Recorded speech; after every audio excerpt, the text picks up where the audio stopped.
আসসালামু আলাইকুম। আমি মুমিনুর রহমান। আজকে আমরা আলোচনা করব নবম দশম শ্রেণী উচ্চতর গণিত সম্ভাবনা 14তম অধ্যায়ের কাজের একটা অঙ্ক। দেখো, এটা তোমাদের মিল বইয়ের 312 পৃষ্ঠায় আছে। দেখো, এখানে আমাদের প্রশ্ন ছিল হচ্ছে যে একটি মুদ্রা তোমার 3বার নিক্ষেপ করবা, এবং সেক্ষেত্রে বলছে যে প্রবাবিলিটি অঙ্কন করার জন্য। এবং আমাদের এখানে প্রশ্ন বলছে যে তোমার যে পদ্ধতি এর সাহায্যে 3বার মুদ্রা নিক্ষেপে সকল সম্ভাব্য ফলাফল লিখো এবং নমুনা ক্ষেত্রটি তৈরি করো। তাহলে আমরা এখানে একটা মুদ্রা কয়বার নিক্ষেপ করবো বলো? 3বার, এবং এটা প্রবাবিলিটি ট্রি এর সাহায্যে লিখবো। তো সেখানে আমরা কি করব দেখো, আমরা বলবো যে 3বার মুদ্রা নিক্ষেপ করা হলে তখন প্রবাবিলিটি ট্রি কেমন হবে। তো সেক্ষেত্রে আমাদের প্রবাবিলিটি ট্রি হবে যেমন দেখো, আমরা এখানে প্রথম মুদ্রার পিঠ, তাহলে আমরা যদি একটা মুদ্রা তোমার কি করি, নিক্ষেপ করি, তখন কি আসতে পারে? প্রথম হেড আসতে পারে অথবা টেল আসতে পারে। তো আমরা এখানে প্রথম মুদ্রার পিঠের মধ্যে হেড এবং টেল লিখবো।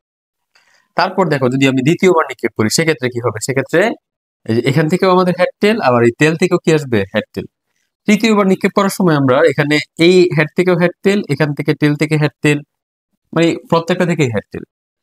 তো তোমার মনে প্রশ্ন থাকতে পারে যে আমরা এখানে দ্বিতীয়বার বা তৃতীয় মুদ্রা নিক্ষেপ করলে, তো একটা মুদ্রা নিক্ষেপ করলে তো হেড টেল শুধু আছে, তাহলে আমরা এখানে দেখো দ্বিতীয়বার লিখছি 2বার, তৃতীয়বার লিখছি আমরা 4বার, এরকম কেন করলাম?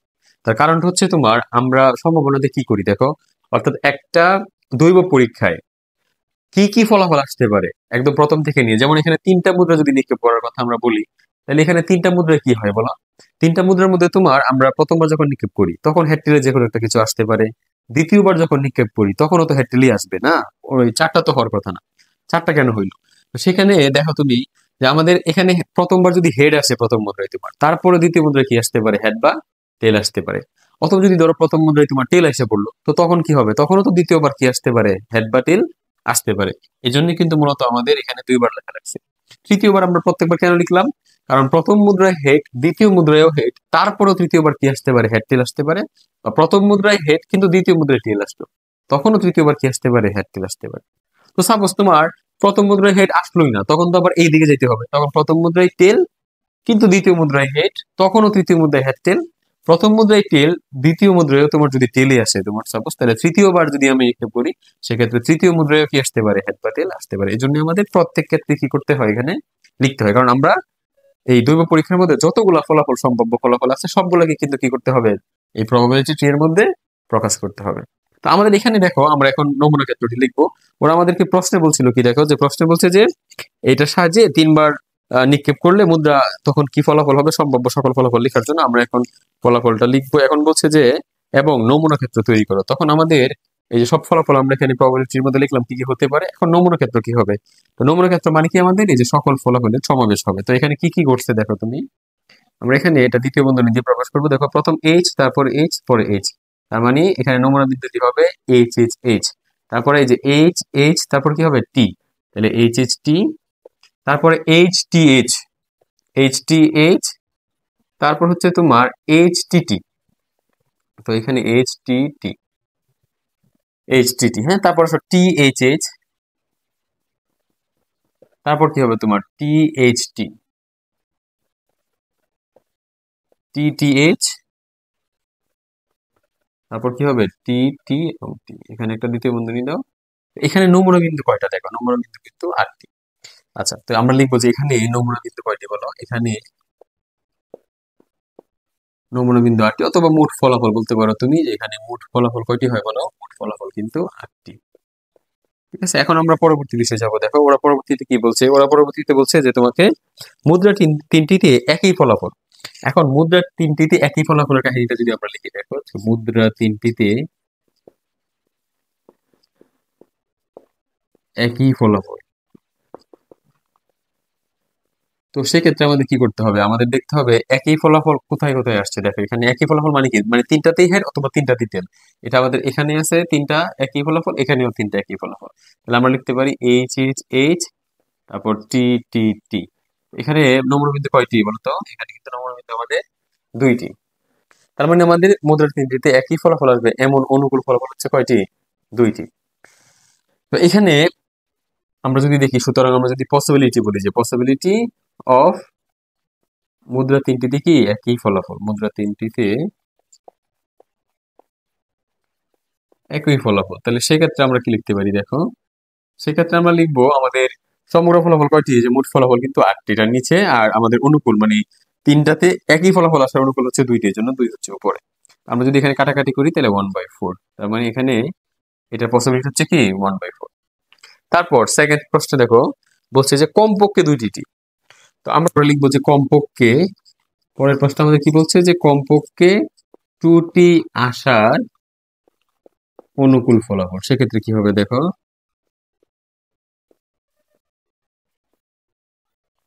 অনুকূল ফলাফল আমাদের কি কমপক্ষে 2টা টি মানে কি, মানে 2টা টি আমাদের লাগবেই, এর চেয়ে কম হইলে হবে না এবং এর চেয়ে বেশি আমরা নিতে পারবো। সেক্ষেত্রে কমপক্ষে 2টা টি কোথায় আছে বলতো, আমাদের কমপক্ষে 2টা টি আছে তোমার দেখো এখানে, এখানে তো একটা টি, এখানে একটা টি, এই যে এখানে 2টা টি আছে, এখানে 2টা টি আছে, এখানে 2টা টি আছে, এবং এখানেও কিন্তু কমপক্ষে 2টা টি, কারণ 3টা মানে কিন্তু কি কমপক্ষে 2টা কিন্তু তারা ফিল আপ করছে। সেক্ষেত্রে আমাদের দেখো এখানে নমুনা বিন্দুগুলো আমরা লিখি এইচ টি টি, তারপর টি এইচ টি, তারপর টি টি এইচ, এবং সর্বশেষ হচ্ছে তোমার টি টি টি। তো এখানে নমুনা বিন্দু কয়টি দেখো, এখানে কিন্তু 4টি। সুতরাং পসিবিলিটি অফ কমপক্ষে 2টি, তো কমপক্ষে 2টি কি হবে তোমার সম্ভাবনা, আমরা লিখতে পারি সমগ্র ফলাফল কিন্তু আমাদের কয়টা ছিল, মোট ফলাফল ছিল 8টি, আর এখানে আসলো 4টি, তাহলে এক্ষেত্রে কাটাকাটি করলে কি হবে, এই যে হাফ, 1/2। আচ্ছা, এরপরে দেখো সবার শেষে বলছে আমাদেরকে বড় জোর 2টা টি। তাহলে আমরা এখন এখানে শুধু কমপক্ষটা মুছে দিই, আমরা শুধু এখানে কি লিখবো বলো, এখানে লিখবো বড় জোর। আচ্ছা, বড় জোরের কথাটা কি, বড় জোর মানে হচ্ছে 2টির উপরে আমরা যেতে পারবো না। তাহলে তখন বড় জোর যদি আমরা বলি, তখন কিন্তু 2টির ক্ষেত্রে আমাদের এই যে এটা কিন্তু নেওয়া যাবে না, মানে সর্বোচ্চ 2টা টি। এবং এক্ষেত্রে আমরা কি করতে পারবো বলতো, আমরা একটা হইলেও নিতে পারবো, কারণ বড় জোর বলতে আমরা বুঝি যে সর্বোচ্চ এটা, এটার কম আমরা নিতে পারি। হ্যাঁ, তো সেক্ষেত্রে আমরা দেখো আমরা কি নিতে পারি এখানে, এগুলো তো আসবে যেটা আছে, তারপরে তোমার এখানে দেখো, তো আমরা একটু এদিক থেকে লিখি, যেমন এটা আছে এখানে টি এইচ এইচ, তারপর তোমার কি আছে দেখো এখানে এইচ এইচ টি আছে, তারপর এইচ টি এইচ আছে, এবং এখানে আমাদের সবার শেষে কি আসবে দেখো, আমার ট্রিপল স্টার এখানে আসবে। এই যে বড় জোরের মেইন বিষয় হচ্ছে এটা, তুমি মাথায় রাখবা যে বড় জোর যখন বলবে তখন তোমার যেটা না থাকবে, মানে যেটা বলতেছে ওইটা যদি নাও থাকে, ওই নম্বরের ভিতরে কি করতে হবে, বড় জোরের মধ্যে নিতে হবে। তাহলে এখানে দেখো আমাদের এই যে 3টা টি ব্যতীত বাকি সবই আসবে, 1 2 3 4 5 6 7, তার মানে সেক্ষেত্রে আমাদের নমুনা বিন্দু কিন্তু কয়টা হইতেছে এখানে, 7টি। তাহলে এখানে 7টি হওয়ার পর দেখো আমরা কি করতে পারি, তাহলে আমাদের পসিবিলিটি অফ, এখানে আমরা জাস্ট বড় জোর লিখে দিব যে বড় জোর, পসিবিলিটি অফ বড় জোর 2টি। বড় জোর 2টি কি, এখানে আমাদের 8 তো নিচে ঠিক আছে, এবং উপরে হচ্ছে কত তোমার 7, এক্ষেত্রে কিন্তু আমাদের কি করা যায় না, কোনো কাটাকাটি করা যায় না, আসলে এটাই হচ্ছে আনসার। দেখো এখানে আমাদের কাজের খ নম্বর প্রশ্ন কি বলছে যে একটি ছক্কা ও 2টি মুদ্রা নিক্ষেপ ঘটনার প্রবাবিলিটি ট্রি তৈরি করো। তাহলে আমাদের প্রথমে ছক্কা, তারপরে কিন্তু মুদ্রা। আমরা এখানে ধরো তোমার হচ্ছে প্রথম কি নিলাম, ছক্কা। তাইলে এখানে ছক্কার ক্ষেত্রে কি হবে দেখো, আমরা জানি যে তোমার ছক্কার মধ্যে তোমার ফলাফল কয়টা আসতে পারে, 6টা। তাহলে আমরা এখানে 6টা ফলাফল প্রথমত প্রকাশ করব। ধরো এখানে আমরা 6টা ফলাফল কি বলতো ছক্কার মধ্যে, 1, তারপর 2, 3, 4, 5, তারপর হচ্ছে তোমার 6।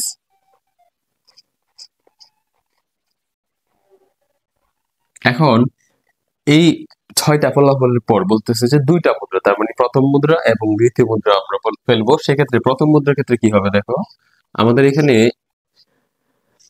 ছক্কার যে ফলাফল আছে, এখানে প্রত্যেকটা ফলাফল থেকে কিন্তু কি হবে, আমাদের হেড এবং টেল আসবে। তো আমরা এখানে হেড, তারপর tail, head tail, head tail, head tail, অর্থাৎ আমরা এখানে সবগুলোর ক্ষেত্রে কি দিব, হেড টেল দিয়ে দিব। তো সেক্ষেত্রে এটা হচ্ছে তোমার কি মুদ্রা বলতো, আমরা যখন প্রথমবার নিক্ষেপ করছি মুদ্রাটা তখন এরকম।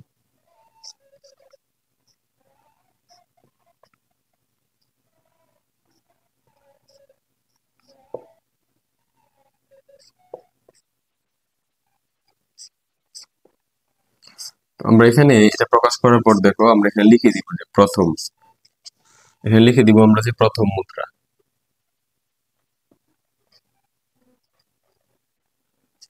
এখানেও লিখে দিব আমরা, মানে প্রত্যেকটার মধ্যেই আমরা প্রথম মুদ্রা কথাটা উল্লেখ করে দিব।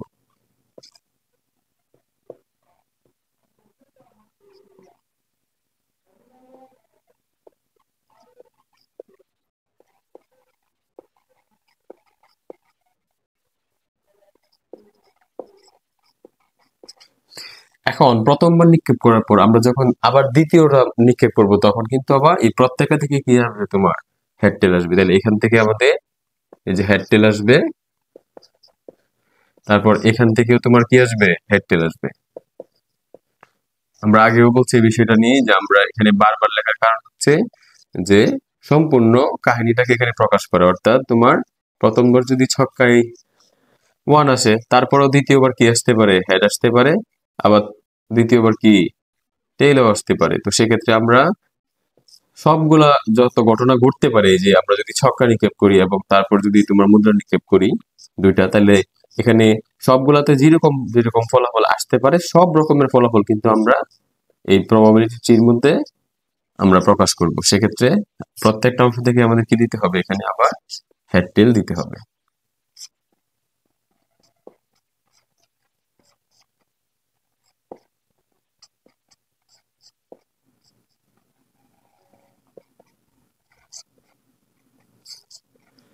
এবং আমরা সব জায়গায় কি লিখে দিব এখানে, এই যে দ্বিতীয় দ্বিতীয় মুদ্রা লিখে দিলেই হবে, বা দ্বিতীয় লিখে দিলেও হবে, বোঝা যাবে যে এটা মুদ্রা।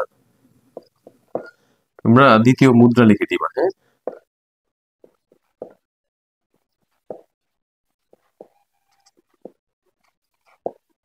এই হচ্ছে আমাদের একটি ছক্কা, এক থেকে কত পর্যন্ত আসলো বলো, 1 2 3 4 5 6, যে যেখানে 6টা ফলাফল আসলো। তারপর আবার দ্বিতীয়বার যখন আমরা মুদ্রা নিক্ষেপ করবো দুইটা মুদ্রা, তো সেক্ষেত্রে প্রথম মুদ্রার ক্ষেত্রে সব জায়গা থেকেই হেড টেল আসবে এবং তৃতীয় ক্ষেত্রে আবার কি আসবে তোমার এই বাকি সব জায়গা থেকেই তোমার কিন্তু আবার হেড টেল আসবে। তো এই হচ্ছে আমাদের খ নাম্বার কাজের সমাধানটা।